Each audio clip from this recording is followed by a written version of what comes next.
എന്താ എന്താ പ്രശ്നം? കാര്യം ചോദിക്കുമ്പോ കണ്ണിറുക്കി കാണിക്കുന്നോടി. അയ്യോ സാറേ, ഒരു മിനിറ്റ്. അയ്യടാ, കണ്ടാലുടനെ കണ്ണിറുക്കി കാണിക്കാൻ പറ്റിയൊരു പീസ്. അല്ല, നമ്മൾ ആരാ സാറേ? പോലീസ് യൂണിഫോമിൽ പെട്രോളിന് ഇറങ്ങിയ പൂങ്കൃതി കാമനോ അതോ ഗന്ധർവനോ?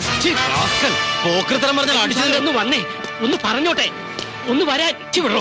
ഇവളെ ഞാൻ ചുമ്മാ വരട്ടല്ലേ സാറേ. കുഞ്ഞിന്റെ വെറുതെ പ്രശ്നം ഉണ്ടാക്കല്ലേ. മിനിറ്റ് സാറേ, ഞാൻ ഈ പൂങ്കൃതി കാമന്റെ പേരൊന്ന് വായിച്ചോട്ടെ. തോമസ് വാഴയ്ക്ക. അയ്യേ,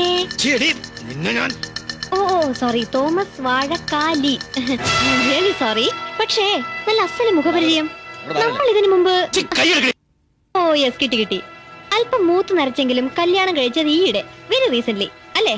അല്ല, അടുത്തിടയ്ക്ക് മാനസമൈനയിൽ കണ്ടിരുന്നു കല്യാണ ഫോട്ടോ. പിന്നെ ചില ഗോസിപ്സും.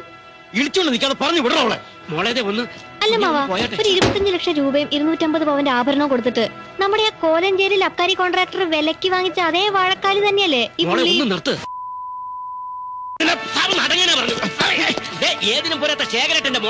തനിക്ക് ചവിട്ടിയേ തീരൂ അല്ലേ? തന്റെ ഈ പൊന്തങ്കാലം അത്രയ്ക്കങ്ങ് തരിക്കുന്നുണ്ടെങ്കിലേ അതിന് കെട്ടി എഴുന്നള്ളിച്ച് വീട്ടിൽ കൊണ്ടോ നിർത്തിയിട്ടുണ്ടല്ലോ നല്ല നെയ്ക്കുമ്പളങ്ങാക്കെ കൈയും കാലും വെച്ച പോലെ ഒരു ചരക്ക്. മറ്റേ അബ്കാരിയുടെ ഒറ്റപുത്രി, അവളെ വേണം ചെന്ന് ചവിട്ടാൻ. എന്തായാലും കൂമ്പറപ്പുണ്ടോ വാഴക്കാലിക്ക്? അതിനെങ്ങാനും തന്റെ ഈ കാലൊന്ന് പൊന്തിപ്പോയാല് പിന്നെ കൊത്തി എരിഞ്ഞ് പട്ടഷാപ്പി കൊണ്ടുപോയി കൊടമ്പുളിയിട്ട് കറി വെച്ച് വിൽക്കും അമ്മായിയപ്പൻ, അല്ലടോ?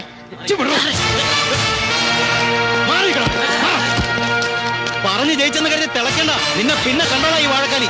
Get lost, you. കണ്ടോളാ.